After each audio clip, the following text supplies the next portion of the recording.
श्रीवत्सचिह्नमिश्रेभ्यो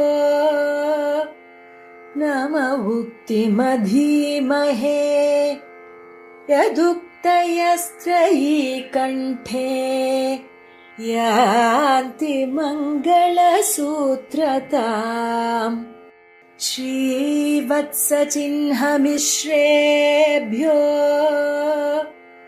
नम उक्तिमधीमहे यदुक्तयस्त्रयी कण्ठे यान्ति मङ्गलसूत्रताम् श्रीवत्सचिह्नमिश्रेभ्यो नम उक्तिमधीमहे यदुक्तयस्त्रयी कण्ठे यान्ति मङ्गलसूत्रताम्.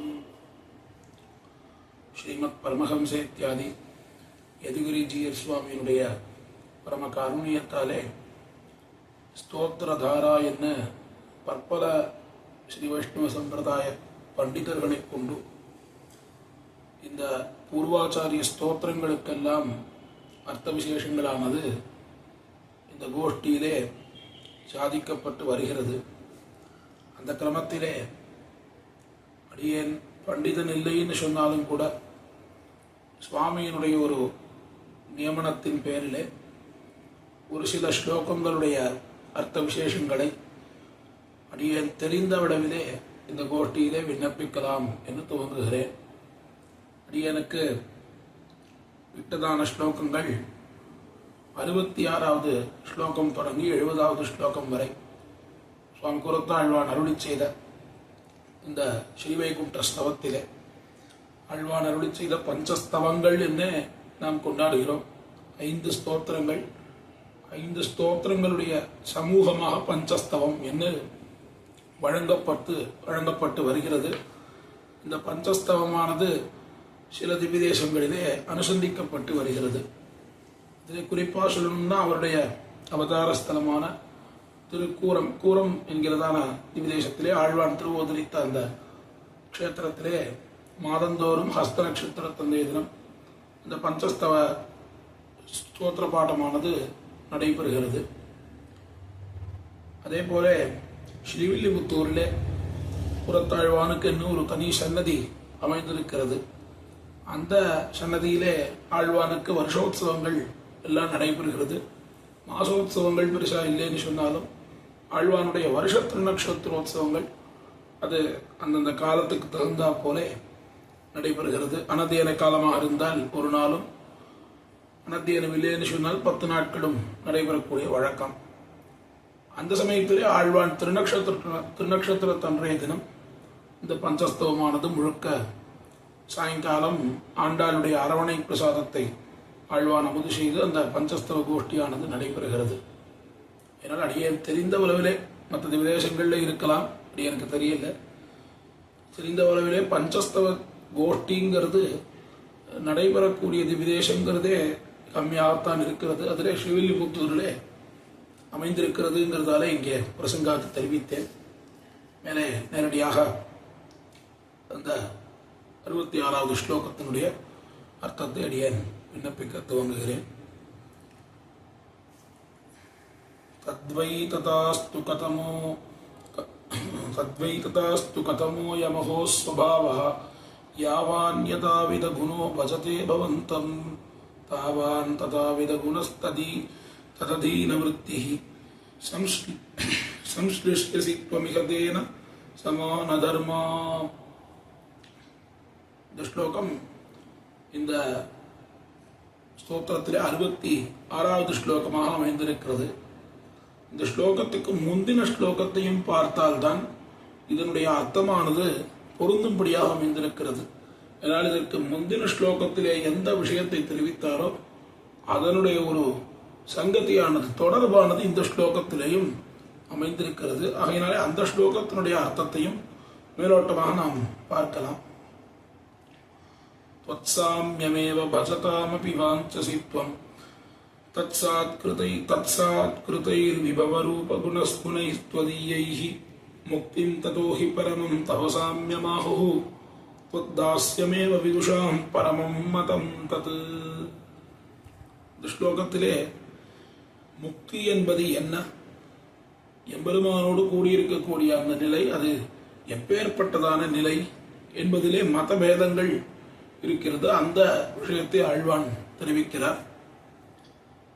சாமியமேவ, எம்பெருமானுக்கு யார் மிகவும் பிடித்தவர்கள், அவனுக்கு அவனுடைய மனதை ஈர்க்கக்கூடியவர்களாக யார் இருக்கிறார்கள் என்றால் சாமியமேவ பஜதாம், எம்பெருமானோடு சேர்ந்து இருக்கக்கூடிய அந்த சாமியம், பொருத்தம் இருக்கக்கூடியவர்கள், அத்தையே விரும்பக்கூடியவர்கள்.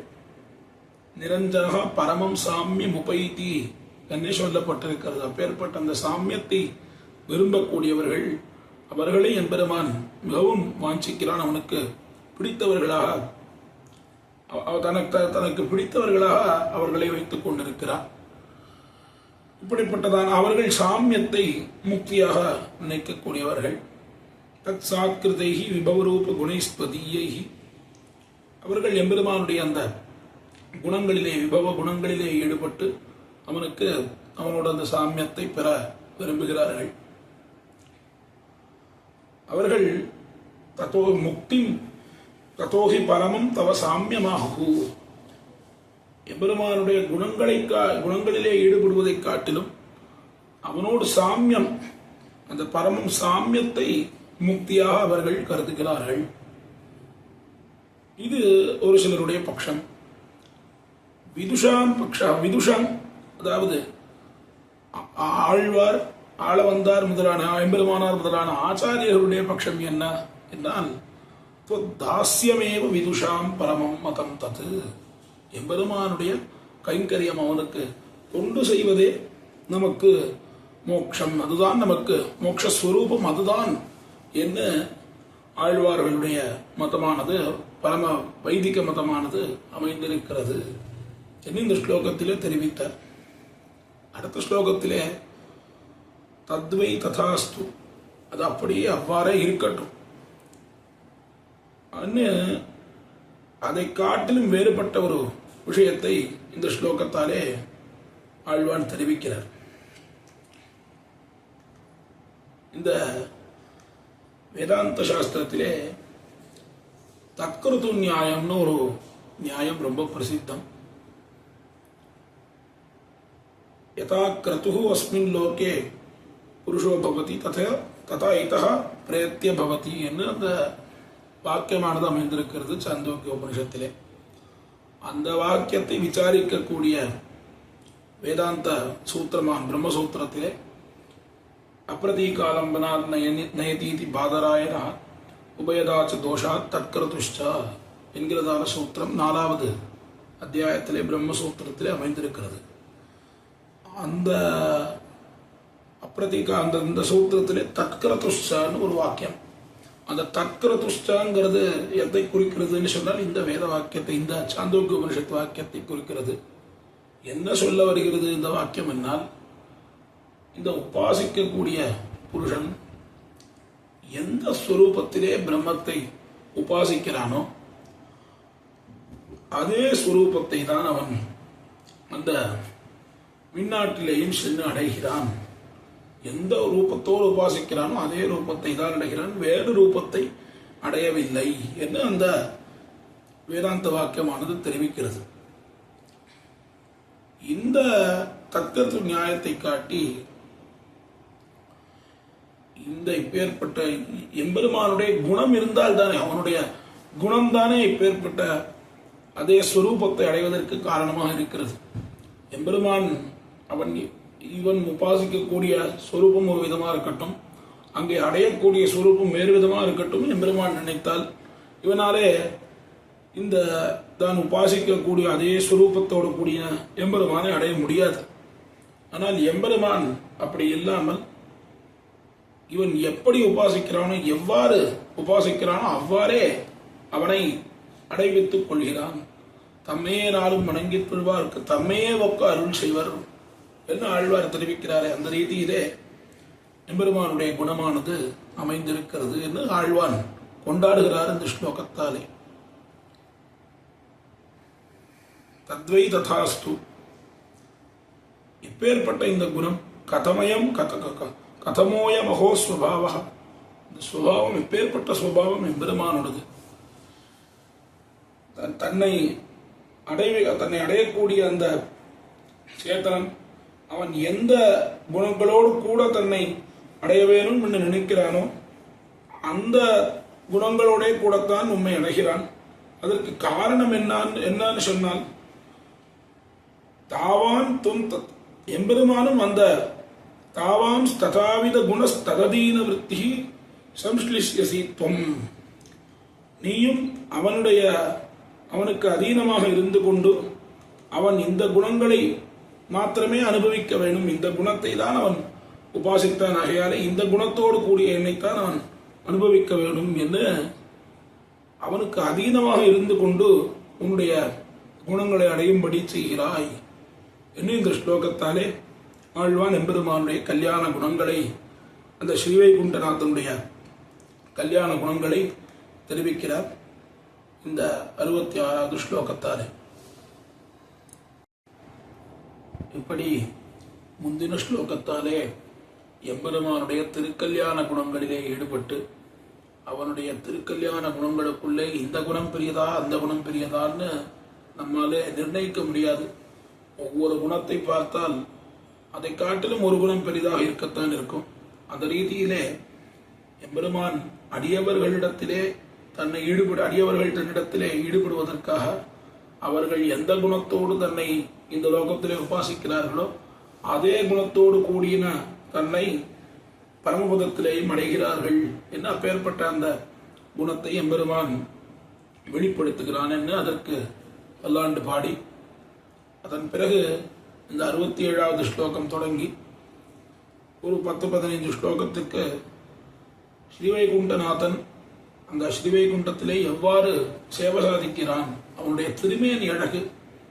இதனால் எம்பெருமானுடைய திருமேனி அழகிலே ஈடுபடுவதற்காகத்தான் இந்த ஸ்தவத்தை ஆழ்வான் அருளி செய்திருக்கார்.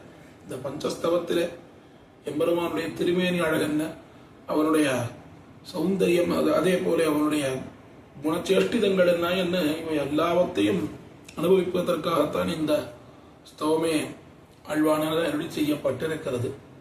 அந்த ரீதியிலே அவனுடைய திருமேனி அழகை அனுபவிக்க துவங்குகிறார் இந்த ஸ்லோகம் துவங்கி. நீலாஞ்சனாத்ரி இவ முன்னசமாயதாட்சம் ஆஜானு ஜைத்ரபுஜமாயத கர்ணபாசம் ஸ்ரீவத்சலக்ஷண முதார கபீரநாபிம் அஷ்யேம தேவ சரதசதமீதிருஷம் துவாம். எம்பெருமானுடைய திருமேனியிலே இருக்கக்கூடிய ஒவ்வொரு அவயவங்களாக எடுத்து அனுபவிக்கிறார். இப்படி அமலநாதிபிரான் 10 பாசுரத்தாலே திருப்பானாழ்வார் திருவரங்கநாதனுடைய பாதாதி கேசாந்தம், அவனுடைய திருவடி தொடங்கி அவனுடைய திருக்கண் பரியந்தம் எப்படி எம்பெருமானை அனுபவித்தாரோ அதே போல ஆழ்வானும் அனுபவிக்கிறார். நீலாஞ்சனாத்ரி, ஒரு அஞ்சன மாமலை போலே என்ன அந்த நீலமேனி ஐயோ என்ன அவனுடைய அந்த திருமேனியானது அமைந்திருக்கிறது. பச்சை மாமலை போல் மேனி அவ்வளவாய் கமலச்செங்கன் என்ன ஆழ்வார்கள் அனுபவிக்கக்கூடிய கிரமத்திலே நீலமேக சியாமலனாக எம்பெருமான் சேவை சாதிக்கிறானாம். நீலாஞ்சனாத்ரி நிபமுன்னசம் ஆயதாட்சம். உன்னசம் என்னால் அவனுடைய அந்த மூக்கு, அந்த மூக்கானது நாசிகையானது அவ்வளவு நீளமாக அமைந்திருக்கிறதா. அந்த உன்னசங்கிற பதம் எப்படி வந்தது என்னால் சம்ஸ்கிருதத்திலே உன்னதா நாசிகா எஸ்யசா உன்னசா என்னதற்கு விற்பத்தி தெரிவிக்கிறார்கள். அந்த மூக்கு கொடி போலே நன்கு மாட்டுயர் கற்பகத்தின் வல்லியோ கொழுந்தோ வரியேன்னு அவனுடைய அந்த மூக்கானது ஒரு கொடியை போல நீண்டிருக்கிறது. அப்பேற்பட்ட உன்னசம் என்னும் மூக்கழகை பெற்றவன் எம்பெருமான் என்று கொண்டாடுகிறார். அதே போல ஆயதாட்சம், திருப்பானாழ்வார் தெரிவித்த கிரமத்திலே அரியவாகி புடை பறந்து விழுந்து செவ்வரியோடி நீண்ட பெரியவாய கண்கள் என்ன அந்த பெரிய திருக்கண்கள் இங்கு தொடங்கி இந்த திருக்கண்ணானது எம்பெருமானுக்கு நீண்டதாக அமைந்திருக்கிறது. அந்த திருக்கண்களை கொண்டாடுகிறார். இவமுன்னசம் ஆயதாட்சம் ஆஜானு ஜெயித்ரபுஜம். அந்த புஜமான திருக்கைகள் நல்ல நீண்ட திருக்கைகள், அந்த முழந்தாள் பரியந்தம் அவனுடைய திருக்கைகளானது நீண்டிருக்கிறது. என்ன அந்த ஆஜானு ஜெயித்ரபுஜம் என்று தெரிவிக்கிறார். ஆயுத கர்ணபாசம், இந்த திருக்காது மடல்கள் தளதளவென்று தளர்ந்திருக்கிறது என்று தெரிவிக்கிறார். ஆயுத கர்ணபாசம் ஸ்ரீவத்ச லட்சணம், எம்பெருமானுக்கே தனிப்பட்ட ஒரு சிறப்பு என்னால் அவனை திருமறுமார்பன் என்று தெரிவிக்கிறார்கள். அவனுடைய மார்பிலே ஒரு மருவானது அமைந்திருக்கிறது. எம்பெருமான் ஒருவனுக்குத்தான் இந்த மரு இருக்கக்கூடிய அந்த இப்பேற்பட்ட அடையாளம் எம்பெருமானுக்கு உண்டு, அதே போல ஆழ்வானுக்கும் உண்டு. அதனால அவருக்கு ஸ்ரீவத்சாங்க மிஸ்ரர் என்ன கூறத்தாழ்வானுக்கு திருநாமம். அந்த ஸ்ரீவத்ச லட்சணம் மருவானது அமையப்பெற்றிருக்கிற மகாலட்சுமி தான் அந்த மருவாக அமைந்திருக்கிறாள் என்றும் தெரிவிக்கிறார்கள். அதே போல உதார கபீர நாபிம், ஔதாரியம் பொருந்தின திரு நாபி, அந்த வயத்திலே என்ன பெரிய ஔதாரியம் என்னால் நான் முகனை நாராயணன் படைத்தான் என்ன அந்த சதுர்முக பிரம்மனை எம்பெருமான் அந்த நாபியிலிருந்து தானே படைத்தான். ஆகையாலே அந்த நாபிக்கு அந்த ஔதாரிய குணமானது ஏற்பட்டது. இப்பேற்பட்ட இந்த திருமேனி அழகை கொண்ட எம்பெருமானே, உன்னை ஈதிருஷம் துவாம் தேவ ஈதிருஷம் துவாம் அஷ்யேம சரதசதம் சொல்லுகிறோம் நாம் சந்தியாவந்தனத்திலே. இதற்கு என்ன பொருள் என்னால், இந்த அழகிலே நாம் எப்பொழுதும் ஈடுபட்டிருக்க வேண்டும், எல்லா காலத்திலேயும் பார்த்து கொண்டே இருக்க வேண்டும். சதா பஷ்யந்தி சூரையா என்று தெரிவிக்கிறோமே வேதத்திலே, வேதமானது தெரிவிக்கிறது. எம்பெருமானை ஒரு கணம் கூட அவர்கள் நித்திய சூரிகளானவர்கள் அவனுடைய அழகிலிருந்து விடுபடாமல் அவனை எப்பொழுதும் நோக்கிக் கொண்டே இருக்கிறார்கள் என்று வேதம் தெரிவிக்கிறார் போல, எம்பெருமானுடைய இந்த திருமேனி அழகை எப்பொழுதும் நாம் அனுபவித்துக் கொண்டே இருக்க வேண்டும் என்று ஆழ்வான் இந்த ஸ்லோகத்தாலே பிரார்த்திக்கிறார். இப்படி சென்ற ஸ்லோகத்தாலே ஆழ்வான் எம்பெருமானுடைய அந்த திருமேனி அழகிலே ஈடுபட்டு சரதசதம் பஷ்யேமா என்று எப்பொழுதும் இந்த திருமேனி அழகை பார்த்து கொண்டே இருக்க வேண்டும் என்று பிரார்த்திக்க எம்பெருமானும் ஆழ்வானுக்கு முன்னே தோன்றினான். அவன் தோன்றின உடனே இவருக்கு என்ன கேட்கணும்னு தோணலை, அவனுக்கு பல்லாண்டு பாடணும்னு தோணலை. அப்படியே திகைத்து போய் நிற்கிறார். திகைத்து போய் நின்றவர் இந்த எம்பெருமானுடைய இந்த சேவையை கண்டு நாம் இப்படி திகைத்து நிற்கலாமோ? இந்த வாயானது படைக்கப்பட்டிருக்கிறதே அவனை துதிப்பதற்காகத்தான். வாய் அவனை அல்லது வாழ்த்தாது, கையுலகம் தாய் அவனை அல்லது தான் தொழா என்று ஒவ்வொரு கரணகலேபுரத்துக்கும் ஒவ்வொரு பிரயோஜனமானது சொல்லப்பட்டிருக்கிறது. அப்பேற்பட்ட கிரமத்திலே அவனுடைய புகழை பாடுவதற்காகத்தான் இந்த வாயானது படைத்திருக்கிறது. ஆகையாலே அத்தை பண்ணுவோம் என்று இந்த ஸ்லோகத்தாலே அவனை ஒரு தாமரை புஷ்பத்தோடு, அந்த தாமரை புஷ்பத்தை ஒரு போலியாக வைத்து அவனுடைய அந்த திருமேனியல் சௌந்தரியத்தை கொண்டாடுகிறார்.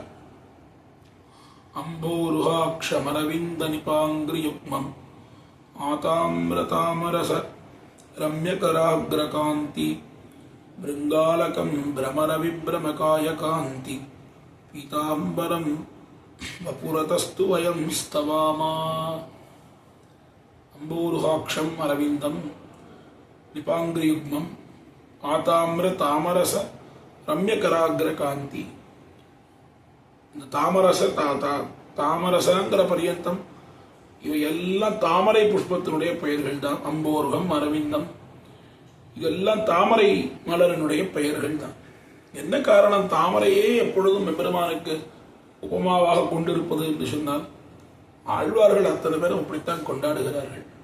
கட்டுரைக்கில் தாமரை நின் கண் பாதங் கையவ்வா என்கிறார் நம்மாழ்வார். கைவண்ணம் தாமரைவாய் கமலம் போலும் கண்ணினையும் அரவிந்தமடியும் அகுதே. தாமரைவாய் கமலம் போலும், தாமரை வாய் கமலம் போலும், கை வண்ணம் தாமரை வாய் கமலம் போலும் கண்ணினையும் அரவிந்தம் என்று இப்படி ஒவ்வொரு அவயவங்களும் இந்த தாமரை புஷ்பத்தை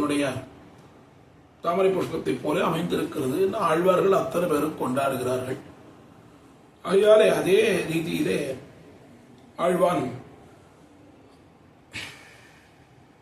தாமரையை போலியாக கொண்டு எம்பெருமானை அம்போருகம் என்று தொடங்கி அவனுடைய அந்த திருமேனி சௌந்தரியத்தை கொண்டாடுகிறார்.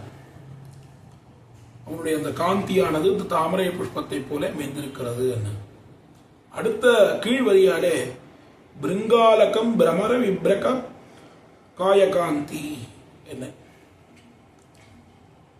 செங்கமலப்பூவில் தேனுண்ணும் வண்டே போல் பங்கிகள் வந்து உன் பவளவாய் மொய்ப்பா என்கிறார் பெரியாழ்வார். எம்பெருமானுடைய அந்த திருக்குழல் இந்த திருமுக மண்டலத்திலே முன்பக்கத்திலே வந்து இந்த திருக்குழல்கள் ஒதுங்கக்கூடியதை பார்த்தால் ஒரு செங்கமல புஷ்பத்திலே வண்டுண்ணக்கூடிய தேன் எப்படி மொய்க்குமோ அது போல அமைந்திருக்கிறதாம் அந்த சேவையை சேவிப்பதற்கு. அதை அப்படியே அனுபவிக்கிறார் பெரியாழ்வார். அப்படியே ஆழ்வானத்தை சம்ஸ்கிருதப்படுத்திருக்கார், வேற எதுவும் இல்லை.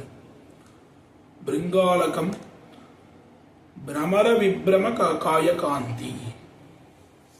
அதே போல பீதாம்பரம் அபுரதஸ்து வயம் ஸ்தவாமா.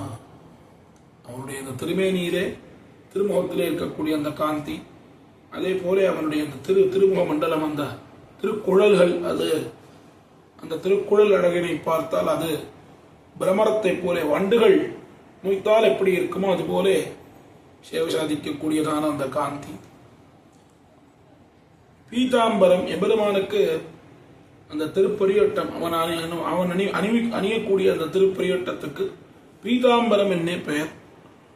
இந்த பீதாம்பரம் என்பது எம்பெருமானுடைய திருப்பரியட்டத்துக்கே ரூடமானது. மற்ற தேவதைகளுடைய அவர்கள் அணியக்கூடிய உடைக்கு பீதாம்பரம்னு வழங்கக்கூடிய விவகாரம் இருக்கும் போல தெரியல. எம்பெருமான் அணியக்கூடிய அந்த திருவாபரணங்கள், அதே போல இந்த வஸ்திரத்துக்கு பீதாம்பரம் என்று திருநாமமானது அமையப்பட்டிருக்கிறது. அந்த பீதாம்பரத்தை இந்த பீதாம்பரத்தை அவன் அணிந்திருக்கிறபடியாலே அதற்குத்தான் சோபையை தவிர எம்பெருமானுக்கு அதனாலே சோபை கிடையாது. ஆபரணங்களுக்கு அழகு சேர்க்கும் பெருமாள் என்று கொண்டாட்டம் பிரசித்தம். ஆபரணங்கள் தான் எம்பெருமானுக்கு அழகு சேர்க்குமேன்னு நமக்கு தோணும். ஆனால் அப்படி இல்லை. அந்த ஆபரணத்துக்கு எப்போ அழகு சேர்கிறதுன்னு சொன்னால், நம்ம கழுத்திலே போட்டுண்டா ஒரு ஆபரணத்துக்கு அழகு சேருமா? எத்தனை முறை பார்த்தாலும் சேராது. ஒரு கட்டத்திலே அது அந்த உண்மையான அந்த காந்தியை இழந்து விடும். ஆனால் எம்பெருமானுக்கு நாம் ஒரு திருவாபரணத்தையோ ஒரு திருப்பரியட்டத்தையோ அணிவிக்கிறோம்னு சொன்னால் அது அப்பத்தான் அந்த திருவாபரணத்துக்கும் அந்த திருப்பரிவட்டத்துக்கும் அந்த தன்மையே வரும்.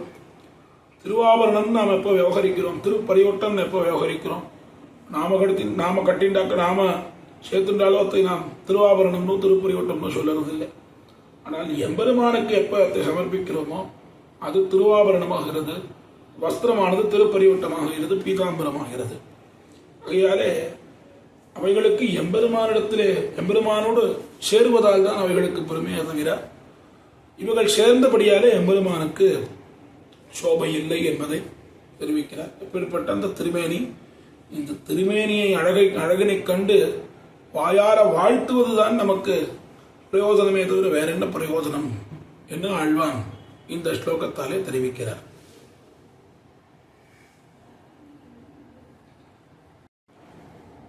கீழ் ஸ்லோகத்தாலே எம்பெருமானுடைய திருமேனி அழகிலே திருமுகத்தை அனுபவித்தார்.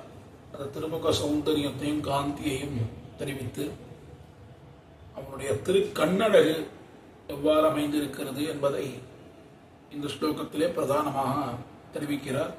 இப்பேற்பட்ட இந்த அழகை அடியேனுக்கு எப்பொழுது தேவள் சேவை சாதிக்கப் போறீர், இத்தையடியன் என்ன கண்டுகொள்வது என்று தன்னுடைய இயக்கத்தையும் தெரிவிக்கிறார் ஆழ்வான். ப்ரூவி பிரமேன மிருதுஷீத விலோகிதேன மந்தஸ்மிதேன மதுராட்சரயா ச வாசா பிரேம பிரகர்ஷ பிஷுனேன விகாசினா ச சம்பாவயிஷ்யசி கதா முகபங்கஜேனா. எம்பெருமானை கண்டு கேட்கிறார், எம்பெருமானே, உன்னுடைய இந்த திருப்புருவங்கள் திருப்புருவங்கள் எப்படி இருக்குன்னு சொன்னார். தங்கை சார்ந்த மதுவே போல் புருவ வட்டம் அழகிய பொருத்தமிழியை கண்டீரே இன்னும் ஆண்டாள் தெரிவிக்கிறார். கண்ணனை பார்த்து விருந்தாவனத்தில் இருக்கக்கூடிய அந்த கண்ணனை பார்த்து தெரிவிக்கிறார், அவனுடைய அந்த புருவ வட்டம் சார்ந்தம் எப்படி நீண்டதாக வளைந்து இருக்குமோ, எம்பெருமானுடைய அந்த வில்லானது, சக்கரவர்த்தி திருமகனுடைய அந்த வில்லானது எப்படி அமைந்திருக்குமோ அது போல இருக்கிறதா எம்பெருமானுடைய அந்த திருப்புருவங்கள். அப்பேற்பட்ட அந்த திருப்புருவங்கள் அத்தை தெரிவிக்கிறார். ப்ரூவி பிரமேனா என்ன மிருது சீத விலோகிதேனா, சைத்தியமானது மிகவும் குளிர்ந்த அந்த திருக்கண்மலர் புண்டரீகம், அந்த திருக்கண்மலரை எம்பெருமான் மெல்லமா அவனுடைய அந்த திருக்கண்ணை விழித்து மந்தஸ்மிதேன, அந்த மந்தஹாசம் முத்தம் புகுந்து முறுவல் செய்து நின்றிலேயே என தெரிவித்த கிரமத்திலே இந்த மந்தஹாசம் புன்முறுவல், அந்த புன்முறுவலோடு மந்தஸ்மிதேன மதுராட்சரையாச்ச வாச்சா, எம்பெருமானுடைய அந்த வாக்கானது மதுரமான வாக்கா இருக்கான். யாரை கண்டும் அவன் ஒரு சற்று அதிர்ந்து பேசாதவன். என்னதான் என்ன தவறு செய்தாலும் அவர்களை கண்டு அவன் கோபப்படுவதில்லை. பெரியாழ்வார் திருமொழியிலே அழகா பெரியாழ்வார் சாதிக்கிறார். தன்னடியார் திறத்தகத்து தாமரையாலாக இரும் சித குறைக்குமே என்னடியார் அது செய்யார் செய்தாரே நன்கு செய்தார் என்பது போலும் என்ன பெருமான் தெரிவிக்கிறான். பிராட்டிதான் சேதனனையும் எம்பெருமானையும் சேர்க்கக்கூடியவள். புருஷகார பூதை கடக கிருத்தியே. அப்பேற்பட்ட அந்த பிராட்டியே எம்பெருமானை கண்டு இந்த சேத்தனன் மிகவும் தவறிழைத்தவன், இவனுக்கு நீர் உஜ்ஜீவனம் அளிக்கக்கூடாது என்று தெரிவித்தார். ஒரு கால் அவள் அப்படி தெரிவிக்க மாட்டார். ஆனால் அப்படி தெரிவித்தாளே ஆனால் என்னடியார் அது செய்யார் என்கிறான எம்பெருமான். பாருங்கோ எப்ப எம்பெருமானுடைய அந்த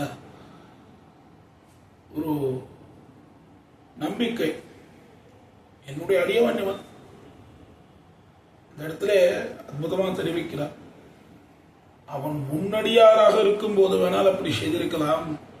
எப்பொழுது அவன் சரணாகதி செய்து என்னுடைய அடியவனாக ஆனானோ அதன் பிறகு அப்படி அவர் இழைத்திருக்க மாட்டான். என்னடியார் அது செய்யார். அப்படி அவன் செய்திருந்தாலும் செய்தாரே நன்கு செய்தார் என்பது போதும் என்று அந்த உன்னனே குத்தம் செய்யணும் குணம் கொள்ளும் என எம்பெருமான் அவனுடைய குணமானது அமைந்திருக்கிறது. அப்பேற்பட்ட அந்த மதுராட்சரையாச்ச வாச்சா, இது ஒரு மதுரமான அக்ஷரங்கள் தானே, மதுரமான வாக்கு தானே. தவறிழைத்தாலும் கூட தன்னுடைய அடியவர்களை அவன் கண்டுகொள்வதில்லை. அவர்களுடைய குத்தத்தை எம்பெருமான் குணமாக கொள்ளுகிறான். இப்பேற்பட்ட இந்த குணம் வேறு யாரிடத்திலே இருக்கும்? அப்பேற்பட்ட அந்த மதுராட்சரையாச்ச வாச்சா பிரேம பிரகர்ஷுனேன விகாசினாச்ச முக பங்கஜேனா, அவனுடைய அந்த திருவுள்ளத்திலே இருக்கக்கூடிய அந்த பிரியம் அடியவர்களை காண வேண்டும் என்பதற்காக எம்பெருமான் அவ்வளவு ஏங்கிக் கொண்டிருக்கிறான். அத்தனை சன்னதிகளிலேயும் எம்பெருமானுக்கு பல உற்சவங்கள் நடைபெறுகிறது. பல உற்சவங்கள் நடைபெறக்கூடிய சமயத்திலே எம்பெருமான் திருவீதிகள் எல்லாம் வலம் வருகிறான், புறப்படுகிறான். என்ன காரணம் இந்த புறப்பாடுகளை அவன் கண்டறிவதற்கு என்று சற்று யோசிக்கணும். எம்பெருமான் இந்த புறப்பாடு கண்டுள்ளான். பல இடங்களுக்கும் போறான். ஒரு ஊரிலே, ஒரு திவிதேசத்திலே ஒரு பிரம்மோற்சவம் என்று சொன்னால் அந்த ஊர் எல்லை வரைக்கும் எம்பெருமான் முழுக்க சுத்தித்தான் வருகிறான். என்ன காரணம் எப்படி எதற்காக இந்த ஏற்பாட்டினை பூர்வர்கள் செய்திருப்பவர்கள் என்று பார்த்தால் எல்லாம் எம்பெருமானுடைய இந்த பரத்துவத்தை ஸ்தாபிப்பதற்காகத்தானே தவிர வேற எதுவும் இல்லை. அது சூக்ஷ்மமான அர்த்தம் அதுதான். ஓங்கி உலகளந்த உத்தமன்னு தெரிவிக்கிறோம். உவந்த உள்ளத்தனாய் உலகமளந்துன்னு. அங்கே உவந்த உள்ளத்தனாயினா என்ன எம்பெருமான் உகந்தான் என்ன? இந்த எல்லா சொத்தும் நம்முடையது என்று அவன் உகந்திருக்கிறான். இந்த உலகங்கள் எல்லாமே எம்பெருமானுடைய சொத்து. அந்த சொத்தை ஆளக்கூடிய சுவாமியாக அவன் இருக்கிறான். அப்போ அந்த சொத்தை எல்லாம் இங்கே இருக்கக்கூடிய மனுஷர்களான நாம் சரியாக வைத்திருக்கிறோமான்னு பார்க்கணும். சாமான்யமா பார்த்தோம்னு சொன்னால் ஒரு வாடகைக்கு ஒரு இடத்துல தங்கியிருக்கோம்னு வைத்துக் கொள்வோமே, ஒரு அந்த இடத்தினுடைய உரிமையாளர் ஒருத்தர் இருப்பார், சொந்தக்காரர். நாம வாடகையாளர்தான் இருப்போம். வருஷத்துக்கு இவ்வளவு சந்தா, மாசத்துக்கு இவ்வளவு சந்தான்னு கட்டித்தான் நாம தங்கியிருப்போம். நாம சந்தா கட்டி தங்கியிருக்கிறபடியால அந்த இடம் நம்மை சேர்ந்தது ஆகாது, ஒரு காலம் ஆகாது. அப்போ நாம இருக்கோமே, நாம் நம்ம இஷ்டப்படி வைத்துக் கொள்ளலாம்னு பார்த்தால் அப்படி நாம் வைத்துக் கொள்ள முடியாது. அதற்குன்னு அந்த சட்டத்திட்டங்கள், அந்த உரிமையாளர் எப்படி இந்த மாதிரி சுத்தமா இருக்கணும்னு சொல்றாரு, அது மாதிரி தான் வைத்திருக்கணும். அப்படி அந்த உரிமையாளரானவர் அப்பப்போ வந்து பார்ப்பார், வீட்டை எல்லாம் நன்னா வச்சிருக்கானா, தூசி எல்லாம் இல்லாமல் இருக்கான்னு பார்ப்பார். இதே விஷயம்தான் எம்பெருமானும் பண்ணுகிறான். புறப்படுகிறான், ஊரெல்லாம் சுற்றி வருகிறான். சுற்றி வந்து தன்னுடைய அந்த மந்தகாசத்தை, புன்முறுவலை எல்லோரும் நன்கு சேவிக்கும்படி சேவை சாதிக்கிறான். என்ன காரணம் என்ன? தன்னுடைய பரத்துவத்தை அவன் காண்பிக்கிறான். அவனுடைய சொத்து தான் நாம் எல்லோரும், நம் இந்த உலகங்கள் எல்லாமே. எல்லாவற்றையும் நாம் எப்படி வைத்திருக்கிறோம்னு அவன் குளிர கடாட்சிக்கிறான். அப்பேற்பட்ட அந்த பரத்துவத்தோடு கூடின சௌலபியம் எம்பெருமானுக்குத்தான் அமைந்திருக்கிறது. இந்த காரணத்துக்காகத்தான் உற்சவ காலங்களிலே எம்பெருமான் புறப்பாடுகள் எல்லாம் கண்டருளுகிறான். இது பிரசங்காத்து தெரிவித்தேன். இந்த எம்பெருமான் அந்த திருமுக மண்டலத்திலே அந்த புன்முறுவலோடு புறப்பட்டு எப்பொழுது எனக்கு தோன்றுவான், தன்னெதிரே தோன்றுவான் என்று ஆழ்வான் பிரார்த்திக்கிறார். இந்த பிரார்த்தனையானது எப்படி அமைந்திருக்கிறதுன்னு சொன்னால், எம்பெருமானார் ஸ்ரீவைகுண்ட கத்தியத்திலே பிரார்த்தித்தார் போனைத்தான் ஆழ்வானும் பிரார்த்திக்கிறார். கதாகம் பகவந்தம் நாராயணம் மம குலநாதம் என்று தொடங்கி எப்பொழுது இந்த எம்பெருமானை நான் சென்று சேவிப்பேன், பகவத் பரிசரியாயாம், அந்த பகவத் பரிசரியிலே நான் எண்ணிக்கை எனக்கு அந்த இன்றைய தினம் அந்த சேர்த்தியானது எனக்கு கிடைக்கும் என எம்பெருமானார் ஏங்கினாரோ அதே ஏக்கத்தோடு தான் ஆழ்வானும் இயங்குகிறார். அந்த ஏக்கம் இருந்தாலும் கூட அவனுடைய திருமேனி அழகினை ஆழ்வான் முழுவதுமாக அனுபவிக்கிறார் இந்த ஸ்லோகத்தாலே. அடுத்த ஸ்லோகம் எம்பெருமானுடைய திருமுக மண்டலத்திலே இருக்கக்கூடிய அந்த தேஜஸ்வனை கீழ் ஸ்லோகத்திலே அனுபவித்து, இந்த ஸ்லோகத்தாலே அவனுடைய திருவடி, அந்த திருவடியிலே இருக்கக்கூடிய அந்த சின்னங்கள் எல்லாவற்றையும் சொல்லி, இந்த சின்னங்களோடு கூடின அந்த திருப்பொலிந்த சேவடி, அந்த திருப்பொலிந்த சேவடியை என்னைக்கு என்னுடைய சிரசு மேலே நீ வைக்கப் போகிறாய் என்று காத்து கொண்டிருக்கிறேன்னு ஆழ்வான் தெரிவிக்கிறார். வஜ்ராங்குஷத்வஜ சரோருக சங்கசக்கர மத்ஸ்யே சுதா கலச கல்பக கல்பிதாங்கம் त्वत्पाद पद्मयुगलं विगलत् प्रभाद्भिः भूयोऽभिषेक्षयति कदानुशिरो मदीयम्. வஜ்ரம், அங்குஷம், துவஜம், அதே போல அம்போருகம் தாமரை, சங்கச்சக்கரம், மத்ஸ்யம், அமிர்த கலசம், கல்பக விருட்சம், இவையெல்லாம் ரேகையாக சின்னமாக அடையாளமாக இருந்து கொண்டிருக்கிறது எம்பெருமானுடைய பாதார விந்து துவந்தத்திலே, அந்த சேர்க்கையிலே, இந்த பாதம் இரண்டும் சேரக்கூடிய அந்த இடத்திலே இந்த சின்னங்கள் எல்லாம் சேர்ந்திருக்கிறது.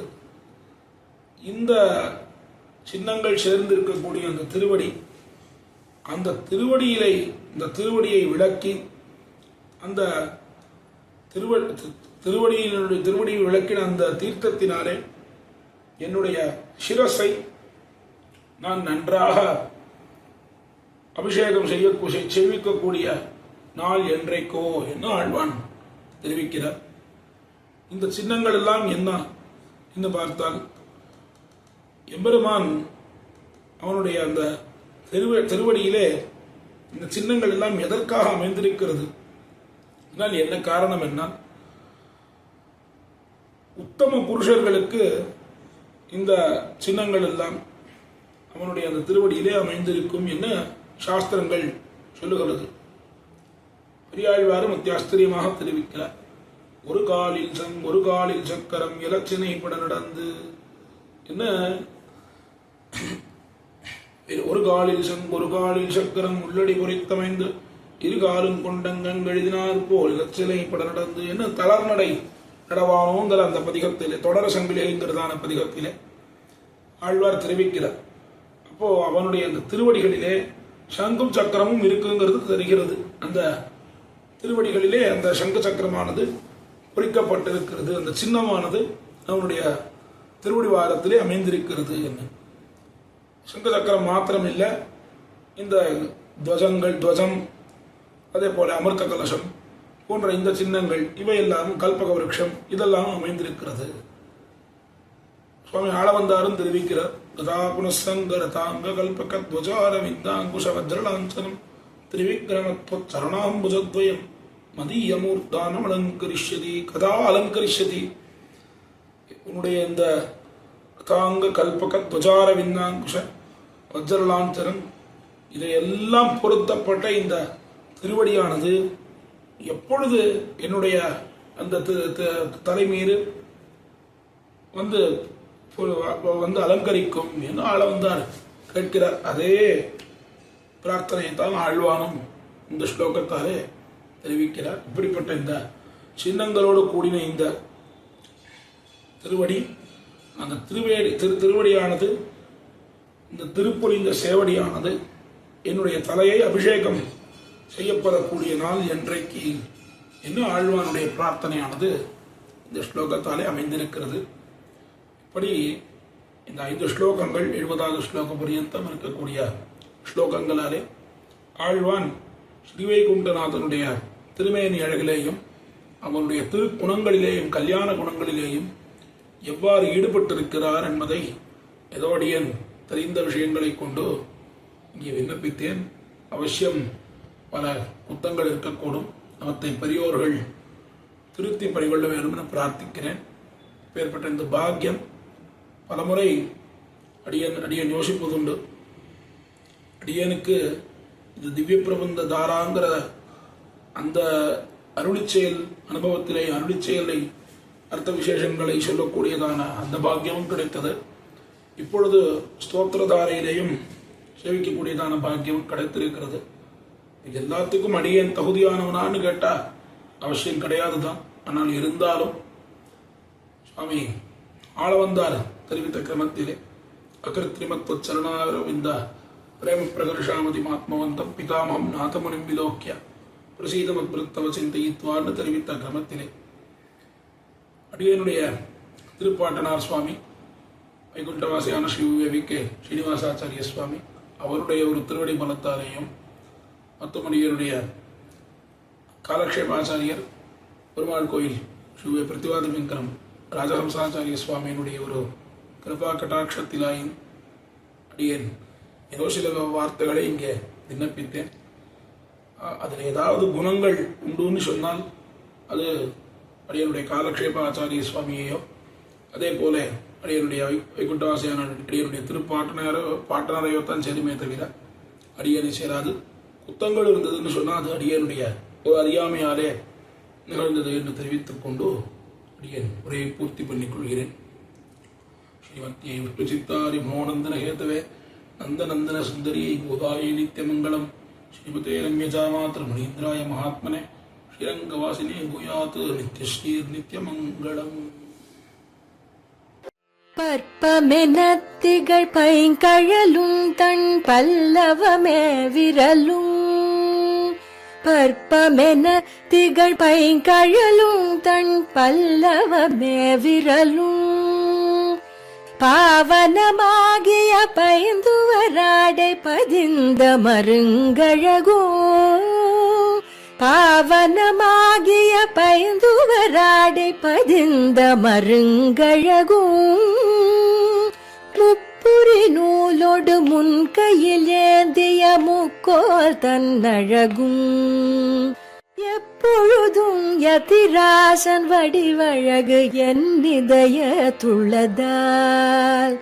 இல்லை எனக்கெதிர் இல்லை எனக்கெதிர் இல்லை எனக்கெதிரே இல்லை எனக்கெதிர் இல்லை எனக்கெதிர் இல்லை எனக்கெதிரே இல்லை எனக்கெதிரே இல்லை எனக்கெதிரே இல்லை எனக்கெதிரே